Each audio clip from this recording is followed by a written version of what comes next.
Hi all, అందరికీ నమస్కారం అండి. ఈరోజు ఎంతో tasty and easy mushroom curry చేసుకుందాము. ఫస్ట్ అయితే ఆయిల్ పెట్టుకుని ఒక 3 పచ్చిమిర్చి అలాగే ఒక పెద్ద ఉల్లిపాయ కట్ చేసుకుని ఆయిల్లో వేసుకుని ఒకసారి కలుపుకొని మూత పెట్టి మగ్గించుకుందామండి.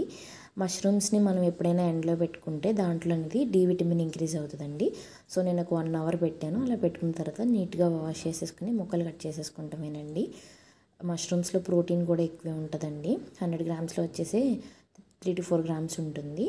సో మష్రూమ్స్ని ఇలా కట్ చేసేసుకొని మనమైతే చక్కగా ఉల్లిపాయలు ఒకసారి మూత తీసుకుని చూసుకుందామండి. వేగిపోయిన తర్వాత నేను ఆల్రెడీ పచ్చి బఠానీ నానబెట్టి ఉడకబెట్టుకున్నాను, అవి వేసుకున్నానండి. గుప్పుడు అంటే 200 గ్రామ్స్ అయితే మష్రూమ్స్ వేసుకున్నాను. ఇవన్నీ ఒకసారి కలిపేసుకుని మూత పెట్టేసుకుని ఉడకబెట్టుకుందామండి.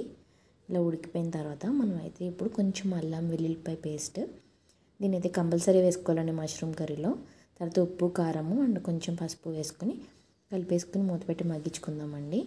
ఈ కర్రీ చాలా న్యూట్రిషనల్ కూడా, మనకి చాలా బి విటమిన్స్ ఉన్నాయి, అలాగే ఫాస్ఫరస్ ఇవన్నీ కూడా ఎక్కువే ఉంటాయి. కొంచెం వాటర్ వేసి మళ్ళీ మగ్గించుకుందామండి. ఇలా మగ్గిన తర్వాత ఒకసారి ఉప్పు కారం చెక్ చేసుకుని మీకు సరిపోతే యాడ్ చేసుకోండి. మళ్ళీ ఒకసారి కలిపేసి మూత పెట్టుకుందామండి. తర్వాత లాస్ట్లో ఒక చిటికెడంత గరం మసాలా వేసుకుని కొంచెం కరివేపాకు వేసుకుంటే అంతే.